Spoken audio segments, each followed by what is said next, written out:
परमात्मा ने इस मूल ज्ञान को थोड़ा छुपाना था, इसलिए इन्होंने कबीर पंथियों के समझ में नहीं आई। ये कबीर जी को तो सतगुरु मानते हैं और सतपुरुष को निराकार बताते हैं, इन दोनों को अलग अलग मानते हैं, तो इनको ज्ञान नहीं था। अब क्या कहते हैं, धर्मराय को हिकमत की ना, इस काल ने नखरेखा से भग कर लीना। दुर्गा को नाखनों के से द्वारा स्त्री इंद्री लगाई। धर्मराय करे भोग विलासा, माया को रही तब आशा। यानी अष्टंगी प्रेग्नेंट हुई, 3 पुत्र अष्टंगी जाए, जाए माने उत्पन्न किए, और ब्रह्मा विष्णु शिव नाम धराए। ओए होए, 3 देव विस्तार चलावे, इनमें ये जग धोखा खावे। पुरुष गम कैसे कोई पावे, काल निरंजन जग भरमावे। पुरुष माने परमात्मा, सतपुरुष की गम माने उसकी जानकारी कैसे कोई पावे, ये काल सबको भ्रमित रखता है अज्ञान के द्वारा। पुरुष गम कैसे कोई पावे, काल निरंजन जग भरमावे। 3 लोक अपने सुत दीना, सुन निरंजन वासा लीना। 3 लोक अपने पुत्रों को देके सुन में ये स्वयं वास करता है। अलख निरंजन सुन ठिकाना, ब्रह्मा विष्णु शिव वेद न जाना। 3 देव सो उसको धावे, निरंजन का वे पार न पावे। अलख निरंजन बड़ा बटपारा, 3 लोक जीव करे आहारा। ब्रह्मा विष्णु शिव नहीं बचाए, सकल खाए पुन धूर उड़ाए। 3 के सुत हैं तीनों देवा, अंदर जीव करते हैं सेवा। ओए होए, अपनात्मा परमात्मा कहते हैं ये तत्व ज्ञानहीन अंधे प्राणी इस काल के पुत्रों ब्रह्मा विष्णु में इसकी पूजा करते हैं। 3 के सुत हैं ये तीनों देवा, ये अंदर जीव करते हैं सेवा। इस काल के पुत्रों को अजर व अमर जान के इन्हीं पर आश्रित रहे। और परमात्मा कहा करते, 3 देव की जो करते भक्ति, उनकी कदे ना होवे मुक्ति। तो उस समय इतना विरोध हुआ था भगवान का, परमात्मा के साथ जो सितम ढाए थे इन दुष्टों ने। आज कलेजा मुंह को आजाद, वो कथा कभी कभी सुनाएंगे आपको रह रहकर। पहले दास चाहता है कि आपको ज्ञान से परिपूर्ण करें, फिर उसके बाद आप सारी बातों को जो भी दास मुख से बोलेगा सारी सच्ची मानोगे और वो सत्य ही होंगी। तिनके सुत हैं तीनों देवा, ये अंदर जीव करते हैं सेवा। सेवा माने पूजा। इनके 3 यानी उन दोनों के, काल और दुर्गा के पुत्र हैं ये तीनों देव, और ये तत्व ज्ञानहीन प्राणी इनकी पूजा करते हैं। अकाल पुरुष का हो नहीं चीन्या, काल पाए सभी गए लीन्या। 3 देव और असुर अवतारा, ताको बजय सकल संसारा। ब्रह्मा विष्णु महेश और इन्हीं के अवतार राम और कृष्ण को ये सारा संसार उन्हीं को भजता है, उन्हीं की पूजा करता है। 3 गुणों का यह विस्तारा, धर्मदास में कहूँ पुकारा। गुण तीनों की भक्ति में ये भूल पड़ो संसार। कहे कबीर निज नाम बिन कैसे उतर पारे। तो दर्शकों, देखा आपने जो सृष्टि रचना आज तक अनसुलझी पहेली बनी हुई थी, उस सृष्टि रचना को संत रामपाल जी महाराज ने सभी पवित्र धर्मों के सदग्रंथों से प्रमाणित करके बताया। जो धर्मगुरु केवल ब्रह्मा विष्णु महेश तक को ही पूर्ण परमात्मा और सर्व सृष्टि के रचनहार माने हुए थे, वे सब धर्मगुरु गलत सिद्ध हुए। संत रामपाल जी महाराज ने प्रमाणित किया कि सर्व सृष्टि रचनहार तो कबीर साहिब हैं, जो सर्व ब्रह्मांडों की राजधानी माने जाने वाले सतलोक में सतपुरुष रूप में विराजमान है। कबीर परमात्मा की शक्ति से उत्पन्न पुत्र का नाम है ब्रह्म, जिसे काल कहते हैं, जो केवल 21 ब्रह्मांड का स्वामी है। इसी काल ब्रह्म और दुर्गा के संयोग से 3 पुत्र हुए, जिनके नाम है ब्रह्मा विष्णु महेश। इन्हीं को तीनों गुण रजोगुण तमोगुण सतोगुण कहते हैं। ये तीनों केवल 3 लोक, स्वर्ग लोक, पृथ्वी लोक और पाताल लोक के प्रभु हैं। ये 3 लोक में सर्व प्राणियों को क्रमानुसार कर्म फल देते हैं। इसीलिए ब्रह्मा विष्णु महेश दुर्गा और काल ये पूर्ण परमात्मा नहीं है। पूर्ण परमात्मा है कबीर देव, जिसको कबीर साहब कहते हैं। ये वही पूर्ण परमात्मा है जिसने 6 दिन में सृष्टि रची और 7वें दिन तख्त यानी सिंहासन पर जा विराजा। इसी को राम, अल्लाह, खुदा, रब, घोड़, भगवान कहते हैं। ये थी सृष्टि रचना की संपूर्ण कहानी, संत रामपाल जी महाराज की जुबानी। दर्शकों, संत रामपाल जी महाराज ने जो सृष्टि रचना बताई है, उसका समर्थन हमारे सभी पवित्र सदग्रंथों ने किया है, जिसको संत रामपाल जी महाराज ने सबूत के तौर पर जग जाहिर किया है। अब आपको चश्मदीद गवाहों के तौर पर कुछ प्रमाणित संतों का हवाला देकर ये प्रमाणित करेंगे कि कबीर परमेश्वर ही सृष्टि के रचनहार हैं, वही कुल के मालिक हैं। देखिए। सर्व सृष्टि रचनहार कबीर परमात्मा हम सब आत्माओं के जनक हैं, हमारे हमदर्द हैं। काल लोक में फंसी अपनी अच्छी आत्माओं को कबीर परमात्मा ढूंढते रहते हैं, जो यहाँ भयंकर कष्ट उठा रहे हैं। कबीर परमात्मा बिजली जैसी गति से अपने निज धाम सतलोक से आकर यहाँ काल लोक में प्रकट होते हैं और वापस सतलोक जाने का रहस्य बताते हैं। वो भक्ति के ऐसे गूढ़ मंत्रों को उजागर करते हैं। दर्शकों, ऋग्वेद के इस मंत्र में साफ लिखा है कि हरि यानी वह पूर्ण परमात्मा, देवा नाम देव यानी देवताओं का भी देवता, गुहानी अर्थात गुप्त, नामा विष्कर्णौती नामों को प्रकट करता है। वह पूर्ण परमात्मा जो देवताओं का भी देवता है, वो गुप्त नामों को प्रकट करता है, जिन मंत्रों से मोक्ष प्राप्ति की जा सकती है। दर्शकों, कबीर परमात्मा ने संत गरीब दास जी को बताया है कि सोहम शब्द हम जग में लाए, सार शब्द हम गुप्त छुपाए। यानी सोहम शब्द कबीर परमात्मा द्वारा दिए गए सूक्ष्म वेद के अतिरिक्त विश्व के किसी भी शास्त्र में नहीं है। दर्शकों, ऋग्वेद मंडल 9 के सूक्त 95 के मंत्र 2 में यही प्रमाण है कि पूर्ण परमात्मा अपने साधकों को काल लोक से मुक्त करने के लिए गुप्त नामों का आविष्कार करता है। कबीर परमात्मा चारों युगों में आते हैं। वह ऊंचे स्वर में बोल बोल कर अपने अमृत ज्ञान की वर्षा करते हैं। चारों युग में संत पुकारे, कूक कहा हम हेल रे, हीरे मोती माणिक बरसे, ये जग चुगता ढेल रे। चारों युगों में परमात्मा कबीर अपनी अच्छी आत्माओं को मिलते हैं। आज हम उन्हीं महान आत्माओं का जिक्र करेंगे जिनको परमात्मा आकर मिले, वो अपना साक्षात्कार कराकर अपनी समर्थता से परिचित करवाया। गवाह नंबर 1, धनी धर्मदास, बांधवगढ़ मध्य प्रदेश। धनी धर्मदास वो महान आत्मा है जिनको परमात्मा कबीर स्वयं आकर मिले और उनसे पवित्र कबीर सागर लिपिबद्ध करवाया। धनी धर्मदास जी का जन्म हिंदू धर्म के वैश्य कुल परिवार में हुआ था। धनी धर्मदास जी के अंदर धार्मिकता कूट कूट कर भरी हुई थी। इसी कारण धनी धर्मदास जी रामकृष्ण जी के कट्टर पुजारी थे। उन्होंने एक रूपदास नाम के वैष्णव साधु को गुरु भी बना रखा था। अपने गुरु रूपदास के मार्गदर्शन करने पर धनी धर्मदास 68 तीर्थ के भ्रमण पर निकले थे। इसी तीर्थ यात्रा के दौरान परमात्मा कबीर जी उन्हें जिंदा महात्मा के रूप में मिले थे और उनको तत्व ज्ञान समझाया था। पहले तो धर्मदास जी ने परमात्मा कबीर जी का बहुत विरोध किया, परंतु परमात्मा कबीर जी के सटीक प्रमाणों को सुनने के बाद, वह कबीर परमात्मा के कई बार अंतर्ध्यान होने के बाद धर्मदास जी को तत्व ज्ञान समझ आया और वो व्याकुल हो उठे।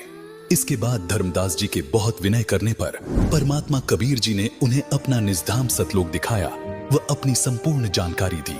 संपूर्ण ज्ञान समझने के बाद, वह सतलोक देखने के बाद धर्मदास जी पूर्ण परमात्मा कबीर साहिब जी पर कुर्बान हो गए। गवाह नंबर 2, नानक देव जी।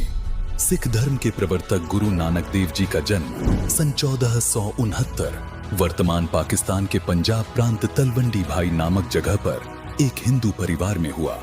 हिंदू धर्म में जन्म लेने के कारण नानक जी रामकृष्ण जी की पूजा करते थे।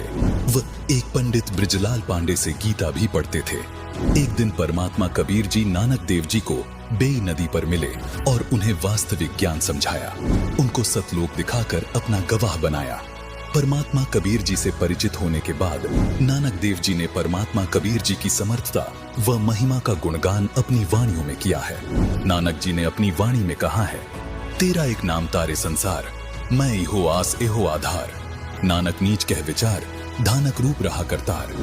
एक जगह और नानक देव जी कहते हैं, एक अर्ज गुफ्तम पेश तू, दर कुन करतार, हक्का कबीर करीम तू, बेअब परवरदिगार। गवाह नंबर 3, दादू दयाल जी, अहमदाबाद, गुजरात। संत दादू दयाल जी का जन्म गुजरात प्रांत के अहमदाबाद में विक्रमी संवत 1601 यानी सन 1544 को एक ब्राह्मण परिवार में हुआ था, जिन्हें परमात्मा कबीर जी एक बूढ़े बाबा के रूप में सन 1551 में मिले थे और उन्हें अपना गवाह बनाया। बहुत दयालु स्वभाव होने के कारण दादू जी को दादू दयाल के नाम से जाना जाने लगा। नानक देव जी की तरह दादू दास जी भी कहते हैं, जिन मोह को निज नाम दिया सोई सदगुरु हमार। दादू दूसरा कोई नहीं, कबीर सिरजनहार। एक दिन दादू दास जी बच्चों में खेल रहे थे। वहां पर परमात्मा कबीर जी जिंदा बाबा के रूप में प्रकट हुए और सभी बच्चों को परमात्मा की कथा सुनानी शुरू कर दी। कथा सुनकर दादू दास जी परमात्मा कबीर जी से बहुत प्रेरित हुए और परमात्मा कबीर जी से सतलोक देखने की इच्छा जाहिर की। परमात्मा कबीर जी ने पास खड़े पान के पेड़ से एक पत्ता तोड़ा और उस पत्ते पर अमृत रखकर दादू दास जी को दिया और उन्हें नाम उपदेश भी दिया। उसके बाद परमात्मा कबीर जी दादू दास जी को अपने साथ सतलोक ले गए और अपनी समर्थता से परिचित करवाया। उन्हें भी अपना गवाह बनाया। इसका प्रमाण हमें गरीब दास जी की अमर वाणी में भी देखने को मिलता है। दादू को सतगुरु मिले, दई पान की पीक, बूढ़ा बाबा जिसे कह, यह दादू की नहीं सीख। दादू दास जी ने भी परमात्मा कबीर जी की कलम तोड़ महिमा की है। उन्होंने कहा है कि मेट दिया अपराध सब, आन मिले छिन्न माही। दादू संग ले चले कबीर चरण की छाही। अभी तेरी सब मिटे जन्म मरण की पीड़, श्वास उश्वास सुमर ले दादू नाम कबीर। दादू नाम कबीर की जे कोई लेवे ओट, तिनको कभू लागे नहीं काल वज्र की चोट। गवाह नंबर 4, मलुकदास जी, इलाहाबाद, उत्तर प्रदेश।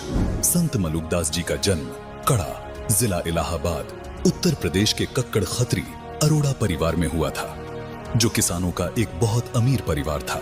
वो गांव के मुखिया चौधरी थे। 900 एकड़ जमीन थी। चौधरी मलुकदास जी को बचपन से ही ईश्वर पर अटूट विश्वास था। जब मलुकदास जी बड़े हुए तो वे खेती का काम करते थे। मलुकदास जी अपने क्षेत्र के एक प्रतिष्ठित व्यक्ति थे। गांव में उनकी अच्छी प्रसिद्धि थी। परमात्मा ने एक लीला करके उन्हें अपनी शरण में लिया था। आदरणीय मलुकदास जी को 42 वर्ष की आयु में परमात्मा कबीर जी मिले थे। परमात्मा कबीर जी की महिमा में मलुकदास जी कहते हैं, जपो रे मन साहिब नाम कबीर, दास मलुक सलूक कहत है खोजो खसम कबीर। गवाह नंबर 5, घीसा दास जी, बागपत, उत्तर प्रदेश। घीसा दास जी का जन्म उत्तर प्रदेश के जिला मेरठ, वर्तमान जिला बागपत, गांव खेखड़ा में विक्रमी संवत 1860 यानी सन 1803 में हुआ था। एक दिन घीसा दास जी बाहर खेतों में खेल रहे थे। उनकी आयु 7 वर्ष थी। तब अचानक परमात्मा कबीर जी सतलोक से सहशरीर आए और घीसा दास जी को दर्शन दिए। परमात्मा कबीर जी ने अपनी प्रिय आत्मा घीसा दास जी को पूर्ण परमात्मा की भक्ति करने के लिए कहा और 1 घंटे तक सत्संग सुनाया। आदरणीय घीसा दास जी ने परमात्मा कबीर जी के मुख कमल से सतलोक तथा सतपुरुष की महिमा सुनी और सतलोक की सैर करने की इच्छा व्यक्त की। परमात्मा कबीर जी ने घीसा दास जी को मंत्र उपदेश दिया तथा उनकी आत्मा को शरीर से निकालकर अपने साथ सतलोक ले गए। बालक घीसा दास जी अचेत हो गए। अगली सुबह बालक घीसा दास जी को जब होश आया, तब उन्होंने सभी को बताया कि कबीर प्रभु स्वयं जिंदा बाबा के रूप में मुझे आकर मिले थे। परमात्मा कबीर जी ने घीसा दास जी को भी अपना गवाह बनाया। गवाह नंबर 6, सन 1244 में परमात्मा कबीर जी समस्त्रवेश के रूप में रूमी को मिले थे। एक दिन रूमी अपने शागिर्दों को हौज के किनारे पढ़ा रहे थे। तभी समस्त्रवेश के रूप में परमात्मा कबीर जी वहां आए और किताबों की ओर इशारा करते हुए पूछने लगे, ये क्या है? रूमी ने परमात्मा कबीर को उत्तर दिया कि बाबा, ये वो है जो तू नहीं जानता। ये सुनकर समस्त्रवेश के रूप में कबीर परमात्मा ने रूमी की सारी इल्मी किताबों को हौज में धक्का दे दिया और एक एक करके सारी किताबें पानी से बाहर निकाल कर रख दी। रूमी ने देखा कि एक भी किताब गीली नहीं हुई थी, बल्कि उन किताबों से सारा रेत बाहर निकल रहा था। ये देखकर रूमी ने समस्त्रवेश के रूप में कबीर परमात्मा को कहा कि बाबा, ये क्या है? परमात्मा कबीर जी ने उत्तर दिया कि ये वो है जो तू नहीं जानता, और वहां से चले गए। अगले दिन दोबारा रूमी और परमात्मा कबीर जी की मुलाकात हुई। परमात्मा कबीर जी के तर्क सुनकर रूमी अपने घोड़े से नीचे गिर गया उसके बाद कई बार परमात्मा कबीर जी समस्त्र बेस के रूप में रूमी से मिलते रहे और उनको तत्व ज्ञान समझाते रहे, जिससे रूमी की परमात्मा में अजब कसक बनी। परमात्मा कबीर जी की याद में रूमी पागल से हो गए। रूमी ने परमात्मा कबीर जी से ज्ञान प्राप्त करके भक्ति शुरू की व अपनी परंपरागत साधना त्याग दी। रूमी ने परमात्मा कबीर जी के ज्ञान से प्रभावित होकर एक किताब भी लिखी, जिसका नाम है दीवाने कबीर। गवाह नंबर 7, जंबेश्वर जी, सनरथल, राजस्थान। बिश्नोई धर्म के प्रवर्तक श्री जंबेश्वर जी महाराज का जन्म गांव पीपासर, राजस्थान प्रांत में भारतवर्ष में हुआ। इनका भक्ति स्थल समराथल राजस्थान में है। संत जंबेश्वर जी को परमात्मा कबीर जिंदा बाबा के रूप में गांव समराथल में मिले थे। इसका प्रमाण हमें जंबेश्वर जी की वाणियों में भी देखने को मिलता है। जंबेश्वर जी अपनी वाणी में कहते हैं, दिल दिल आप खुदाबंद जाग्यो, सब दिल जाग्यो सोई, जो जिंदो हज काबे जाग्यो, थल सिर जाग्यो सोई। संत जंबेश्वर जी ने बताया है कि जिस समय मोहम्मद जी हज के लिए मक्का में गए थे, उस समय परमात्मा कबीर जिंदा महात्मा के रूप में हजरत मोहम्मद जी को काबा मक्का में मिले थे और उनको जगाया था कि मंदिर मक्का आदि तीर्थ स्थानों पर चक्कर लगाने से परमात्मा नहीं मिलता। परमात्मा प्राप्ति के लिए मंत्र जाप की आवश्यकता है। आगे वाणी में संत जंबेश्वर जी ने यह भी बताया है कि वही परमात्मा थल सिर समराथल राजस्थान प्रांत में आया और मुझे जगाया। गवाह नंबर 8, शेख फरीद। शेख फरीद एक महान भगत आत्मा थे। उनके जन्म से ही भक्ति के प्रबल संस्कार थे। इन्हीं संस्कारों की वजह से एक गुरु द्वारा दी गई शिक्षा की कठिन से कठिन तप करना चाहिए, उससे परमात्मा प्राप्ति होती है। इसलिए शेख फरीद जी कठिन तप करते थे। परमात्मा के दर्शन के उद्देश्य से शेख फरीद जी कुएं में उल्टे लटक जाया करते थे। नाम मात्र आहार किया करते थे। शरीर अस्थि पिंजर रह गया था। परमात्मा में इतनी दृढ़ आस्था देखकर एक दिन परमात्मा कबीर जी उनके पास जिंदा महात्मा के रूप में गए और उन्हें कुएं से बाहर निकाल लिया। परमात्मा कबीर जी ने शेख फरीद को वास्तविक ज्ञान बताया कि घोर तप से परमात्मा प्राप्ति नहीं होती। शेख फरीद जी परमात्मा कबीर जी के ज्ञान को सुनकर प्रभावित हुए व कबीर साहिब जी से नाम उपदेश लिया। शेख फरीद जी ने परमात्मा कबीर जी से सतनाम प्राप्त किया व उसका जाप किया। उसके बाद परमात्मा कबीर जी ने उन्हें सार शब्द दिया, जिसको प्राप्त करके शेख फरीद जी ने अपना जीवन सफल बनाया तथा सतलोक चले गए और पूर्ण मोक्ष प्राप्त किया। गवाह number 9, Timur Lang. Timur Lang एक लोहार था। परमात्मा कबीर जी उन्हें एक जिंदा साधु के रूप में मिले थे। एक दिन तैमूर लंग बकरी चरा रहे थे। उस समय उनकी उम्र 18 वर्ष थी। तभी परमात्मा कबीर एक जिंदा साधु रूप बनाकर तैमूर लंग के पास गए, उनसे मिले। तैमूर लंग इतने गरीब थे कि उनके पास कभी खाने को रोटी होती तो कभी नहीं। फिर भी तैमूर लंग ने परमात्मा कबीर जी को भोजन ग्रहण करने को कहा और परमात्मा कबीर को भोजन करवाया। भोजन करने के बाद परमात्मा कबीर जी ने तैमूर लंग को बकरी बांधने वाली बेल से 7 बार मारा और उन्हें 7 पीढ़ी के राज का आशीर्वाद दे दिया।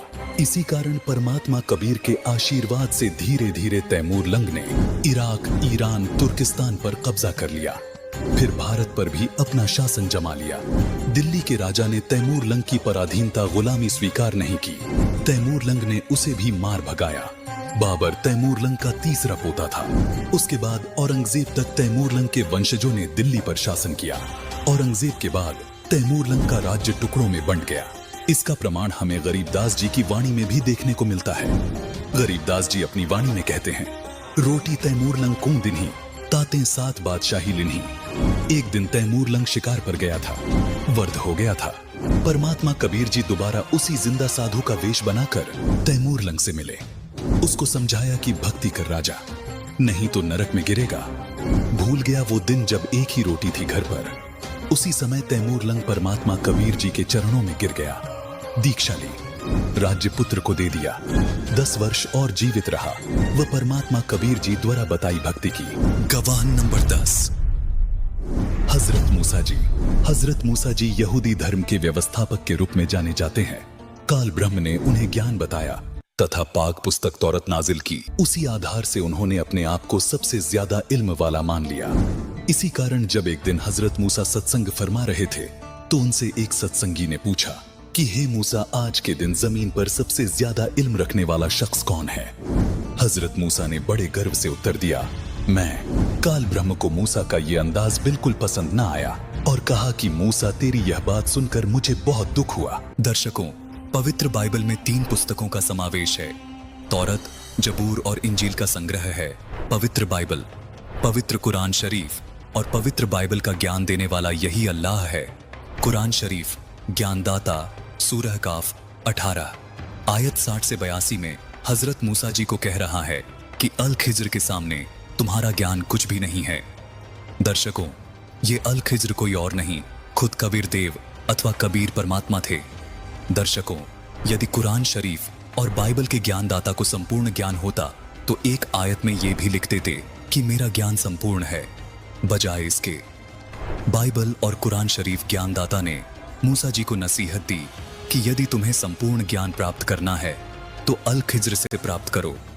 दर्शकों, यही प्रमाण कुरान शरीफ सूरत फुरकान 25 आयत 59 में भी मिलता है, जिसमें कुरान ज्ञानदाता कहता है कि संपूर्ण ज्ञान प्राप्त करने के लिए बाखबर की खोज करो। इसी प्रकार गीता ज्ञानदाता गीता अध्याय 4 के श्लोक 34 में कहता है कि संपूर्ण अध्यात्म ज्ञान को समझने के लिए किसी तत्वदर्शी संत की खोज करो। दर्शकों, गीता ज्ञानदाता, कुरान ज्ञानदाता और बाइबल का ज्ञानदाता एक ही है, जिसको संपूर्ण जानकारी नहीं है। वर्तमान में बाखबर अथवा तत्वदर्शी संत कोई और नहीं, संत रामपाल जी महाराज जी हैं, जिन्होंने संपूर्ण आध्यात्मिक ज्ञान को उजागर कर दिया है। यथाशीघ्र संत रामपाल जी महाराज से जुड़े और अपने मानव जीवन का कल्याण करवाएं। दर्शकों, देखिए आगे अल्लाह हजरत मूसा जी को क्या कहते हैं। तूने अपने आप को सबसे बड़ा इल्मी कैसे मान लिया? घुटनों के बल बैठे मूसा ने कहा कि मैं आपका भेजा हुआ रसूल हूँ और मुझे सारा इल्म आपसे हासिल है, इसीलिए मैंने ये कह दिया कि आज जमीन पर मुझसे ज्यादा इल्म किसी के पास नहीं है। काल ब्रह्म ने कहा कि मूसा, जमीन पर तुझसे ज्यादा इल्म रखने वाला शख्स मौजूद है और तेरा इल्म उसके इल्म के सामने कुछ भी नहीं है। मूसा ने कहा कि हे अल्लाह, मैं उस शख्स से मिलना चाहता हूं ताकि मैं वो इल्म हासिल कर सकूं जो मेरे पास नहीं है। वो शख्स कहां रहता है और कैसे मिलेगा, ये बताने की मेहरबानी कीजिए। काल ब्रह्म ने मूसा जी को अल खिज्र के पास भेज दिया। उसके बाद मूसा अल खिज्र के पास पहुंचे। वह अपना परिचय दिया। कहा, मुझे अल्लाह ने आपसे इल्म सीखने के लिए भेजा है। आप मुझे वो नेक इल्म सिखा दें जो आपके पास है। अल खिज्र ने कहा कि अच्छा, अगर आप मेरे साथ चलना ही चाहते हो तो ध्यान रहे, आप किसी भी चीज के बारे में मुझसे सवाल ना कीजिएगा जब तक मैं खुद उसके बारे में ना बताऊं। लेकिन हजरत मूसा अल खिज्र जी की शर्तों पर खरे नहीं उतर पाए, जिस कारण उन्हें अल खिज्र जी से बिना इल्म प्राप्त किए ही वापस लौटना पड़ा। हजरत मूसा को मिलने वाले अल खिज्र कोई और नहीं बल्कि स्वयं कबीर परमात्मा ही थे। गवाह नंबर 11, इब्राहिम अधम सुल्तान। इब्राहिम अधम सुल्तान बलख शहर का एक ऐसा राजा था जिसकी शानो शौकत इंद्र के समान थी। पूर्व के जन्म में इब्राहिम अधम सुल्तान वाली आत्मा सम्मन नाम का मनियार था। तब उसने परमात्मा कबीर जी की सेवा में अपने बच्चे की कुर्बानी दे दी थी। इसी नुक्ते के कारण परमात्मा कबीर जी उस प्यारी आत्मा के कल्याण के लिए उसके पीछे लगा हुआ था। परमात्मा कबीर जी ने अब्राहम अधम सुल्तान को माया रूपी दलदल से निकाला, उन्हें मूल ज्ञान व मोक्ष दिया। परमात्मा कबीर जी इब्राहिम अधम सुल्तान को जिंदा बाबा के रूप में उनके पूर्व जन्म के प्रबल संस्कारों के कारण मिले थे। परमात्मा कबीर जी इब्राहिम अधम सुल्तान के सामने कई बार अंतर्ध्यान हुए, कई बार उनको ज्ञान समझाया। तब कहीं जाके इब्राहिम अधम सुल्तान ने अपना राज्य त्यागा और परमात्मा कबीर जी के द्वारा बताई भक्ति की तथा मोक्ष को प्राप्त हुए। इसका प्रमाण हमें गरीबदास जी महाराज की वाणियों में भी देखने को मिलता है। संत गरीबदास जी ने अपनी वाणी में कहा है कि सुल्तानी के सर लगा, बल्ख बुखारा दिया त्याग, जिंदे के चोले मिले, दुनिया सत बैराग। अमर लोक से सतगुरु आए, रूप धरा कारवाना, ढूंढत ऊट महल में डोले, भूजत शाह पियाना। 16 सहज सुहेली छोड़ी, 18 लाख तुराना, सतगुरु शब्दे लई फकीरी, इब्राहिम सुल्ताना। हीरे मोती मुक्ता छोड़े, अरबो दिव्य खजाना, 70 खान 72 उम्रे, तजे अमीर दीवाना।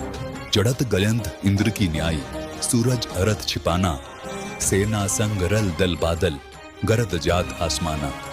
10 दिशा को मक्का फिरिया, चरणों बांध कुराना, दास गरीब कबीर पुरुष को अमर किए सुल्ताना।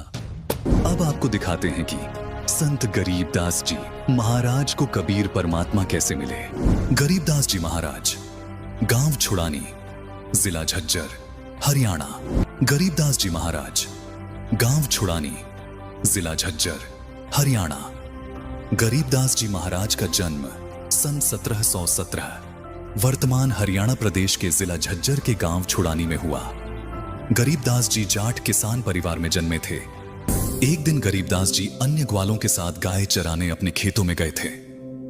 उन्हीं खेतों के पास परमात्मा कबीर जी जिंदा बाबा के वेश में कुछ ही दूरी पर प्रकट हुए। वह चलकर गरीबदास जी की तरफ आए। गरीबदास जी के साथ सभी ग्वाले एक पेड़ के नीचे बैठकर अपना भोजन कर रहे थे। सभी ने जिंदा बाबा के वेश में कबीर परमात्मा को भोजन करने को कहा, उनसे आग्रह किया। ग्वालों के आग्रह करने पर परमात्मा कबीर जी ने कहा कि मैं भोजन करके आया हूं। ग्वालों ने कहा कि महात्मा जी भोजन नहीं करोगे तो दूध तो पीना पड़ेगा। ग्वालों की ये बात सुनकर परमात्मा कबीर जी ने कहा कि मैं कुंवारी गाय का दूध पीता हूं। कबीर परमात्मा जी की ये बात सुनकर सभी ग्वालों ने कहा कि महात्मा जी आप तो मजाक कर रहे हो, कंवारी गाय कभी दूध देती है? ग्वालों की और कबीर परमात्मा जी की बातें बालक गरीबदास भी सुन रहे थे। उनकी बातें सुनकर बालक गरीबदास जी खड़े हुए और अपनी बचिया ले आए, जिसके छोटे छोटे स्तन थे। बचिया लाने के बाद बालक गरीबदास जी ने कहा कि महात्मा जी ये बचिया दूध कैसे देगी, ये तो अभी कुंवारी है। परमात्मा कबीर जी ने दूध के लिए एक पात्र मंगवाया। वो उसे बचिया के स्तनों के नीचे रखने को कहा। परमात्मा कबीर जी ने बचिया के कमर पर अपना आशीर्वाद भरा हाथ रखा और देखते ही देखते बचिया के थन लंबे हो गए। थानों से दूध की धार बह चली। पात्र भरने के बाद बचिया के थनों से दूध आना अपने आप बंद हो गया। परमात्मा कबीर जी ने दूध पहले खुद पिया और फिर अन्य गवालों को भी पीने को कहा। बालक गरीबदास जी को छोड़कर बाकी सभी गवालों ने परमात्मा कबीर जी को कहा कि ये जंतर मंत्र वाला दूध है और ऊपर से आपने इस दूध को झूठा कर दिया है। आपकी जात का भी नहीं पता कि आप किस जात के हो, इसलिए हम ये दूध नहीं पिएंगे। गवाले ये बात कहकर दूर चले गए, लेकिन बालक गरीबदास जी वहीं बैठे रहे और परमात्मा कबीर जी को कहने लगे कि लाओ महात्मा जी, ये दूध का प्रसाद मुझे दे दो, पता नहीं फिर कभी नसीब हो या ना हो। ये बात सुनकर परमात्मा कबीर जी मुस्कुराए और बालक गरीबदास जी को दूध का प्रसाद दे दिया। बालक गरीबदास जी ने दूध का प्रसाद पिया और बैठे रहे। परमात्मा कबीर जी ने बालक गरीबदास को अपना ज्ञान बताया, उनको सतलोक के सुखों के बारे में बताया, वहां की व्यवस्था बताई। बालक गरीबदास जी कबीर परमात्मा जी की बातें सुनकर बहुत प्रेरित हुए और परमात्मा कबीर जी से सतलोक देखने की इच्छा जाहिर की। परमात्मा कबीर जी ने बालक गरीबदास जी को नाम उपदेश दिया। वो उनकी आत्मा को शरीर से निकालकर अपने साथ सतलोक ले गए। गवालों ने बालक गरीबदास जी को उठाने की कोशिश की, लेकिन शरीर में आत्मा न होने के कारण बालक गरीबदास जी ने कोई भी प्रतिक्रिया नहीं की। गांव वालों ने बालक गरीबदास जी को मृत मानकर उनके शरीर को चिता पर रख दिया। उधर परमात्मा कबीर जी ने बालक गरीबदास जी को संपूर्ण अध्यात्म से परिचित करवाया। उनको नरक दिखाया, स्वर्ग दिखाया, ब्रह्मा, विष्णु, महेश के लोक दिखाए और आखिर में परमात्मा कबीर जी ने बालक गरीबदास जी को सतलोक दिखाकर उनके अंदर सारा तत्व ज्ञान डालकर वापस शरीर में छोड़ दिया। गांव वालों ने बालक गरीबदास जी को चिता पर रख दिया था और अग्नि देने ही वाले थे। तभी बालक गरीबदास जी के शरीर पर बंधी सारी रस्सियां अपने आप टूट गईं और बालक गरीबदास उठ खड़े हुए। उठते ही बालक गरीबदास परमात्मा कबीर जी से प्राप्त अमृतवाणी तत्व ज्ञान को ऊंचे स्वर में बोलने लगे। पूरा गांव गरीबदास जी महाराज को पागल कहने लगा। सबको लग रहा था कि उस जिंदा बाबा के जंतर मंत्र वाले दूध को पीकर गरीबदास जी पागल हो चुके हैं। 3 वर्ष पश्चात एक गोपाल दास नाम के संत के आग्रह करने पर गरीबदास जी महाराज ने परमात्मा कबीर जी से प्राप्त तत्व ज्ञान व अमृतवाणियां लिखवाई, जो आज सदग्रंथ साहिब के रूप में उपलब्ध है। दर्शकों, जिस प्रकार तुलसीदास जी ने लाखों वर्ष पूर्व त्रेता युग में घटी रामायण को अपनी दिव्य दृष्टि से लिख दिया, जो संपूर्ण हिंदू समाज के लिए मान्य है, इसी प्रकार वेद व्यास जी ने महाभारत के युद्ध के दौरान बोली गई श्रीमद् भगवद गीता जी को वर्षों उपरांत अपनी दिव्य दृष्टि से लिखा, जो सर्व भक्त समाज को मान्य है। ठीक इसी प्रकार संत गरीब दास जी महाराज, जिनको खुद कबीर परमात्मा ने सर्व ब्रह्मांडों और संपूर्ण आध्यात्मिक ज्ञान से परिचित करवाया और उनको दिव्य दृष्टि प्रदान की, जिसके बाद उन्होंने लाखों करोड़ों युगों पहले घटी घटनाओं को और भविष्य में घटने वाली घटनाओं को अपनी दिव्य दृष्टि के माध्यम से सूक्ष्म वेद में लिपिबद्ध करवाया है तथा इस सूक्ष्म वेद में लिखी हर बात सभी धर्मों के सभी पवित्र प्रमाणित शास्त्रों से भी मेल खा रही हैं, जिससे ये स्पष्ट हो जाता है कि सूक्ष्म वेद की प्रामाणिकता पर संदेह नहीं किया जा सकता। तो अभी आपने देखा कैसे परमात्मा कबीर समय समय पर अलग अलग वेश धारण करके अपनी प्यारी आत्माओं को मिलते रहते हैं। परमात्मा कबीर जी की अपनी पुण्य आत्माओं को मिलने की ये सूची बहुत लंबी है। नामदेव, रामदेव पीर, हजरत मोहम्मद, मीराबाई जैसी बहुत सारी पुण्यात्माओं को भी परमात्मा कबीर जी मिले व सत्य ज्ञान समझाया, वास्तविक भक्ति विधि बताई। कबीर साहिब समय समय पर अन्य रूप धारण करके लीला करते हैं, जिसको आम जन साधारण समझ नहीं पाता। उन्हें आम संत मानकर अनदेखा करने की भूल कर बैठता है।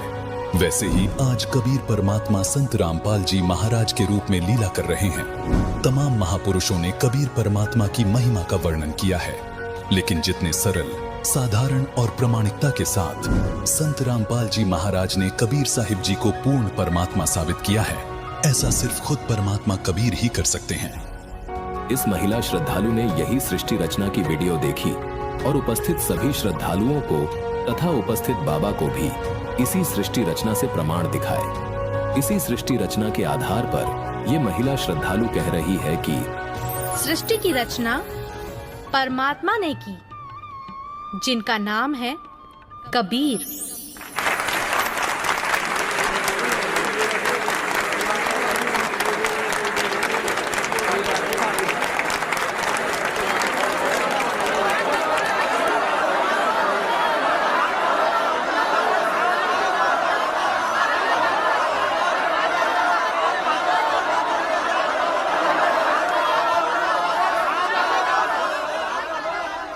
बहन, माफ करना, मुझसे गलती हो गई। असल में हिंदू विरोधी तो ये नकली संत है जो हमें शास्त्रों के विरुद्ध भक्ति बता रहा है। आपने तो हमारी आंखें खोल दी। बहुत बहुत धन्यवाद आपका। धन्यवाद तो संत रामपाल जी महाराज का कीजिए, जिन्होंने इस अनमोल ज्ञान को भक्त समाज को समझाया है। उन्हीं के ही तो टीवी चैनल पर सत्संगों को सुनकर मैंने इस अनमोल ज्ञान को प्राप्त किया है। हर रोज टीवी पर सैकड़ों बाबा आते हैं, लेकिन सही भक्ति तो संत रामपाल जी महाराज ही बताते हैं। तो बोलो संत रामपाल जी महाराज की जय। संत रामपाल जी महाराज की जय। संत रामपाल जी महाराज की जय। दर्शकों, इस एपिसोड में आपने देखा कि जो सृष्टि रचना नकली धर्मगुरु हमें बताते हैं वो बिल्कुल निराधार है, जबकि संत रामपाल जी महाराज ने पवित्र बाइबल से, पवित्र कुरान शरीफ से, पवित्र गुरु ग्रंथ साहिब से, पवित्र चारों वेद और पवित्र गीता जी के साथ साथ सूक्ष्म वेद से यह सिद्ध किया कि सृष्टि रचना कैसे हुई थी।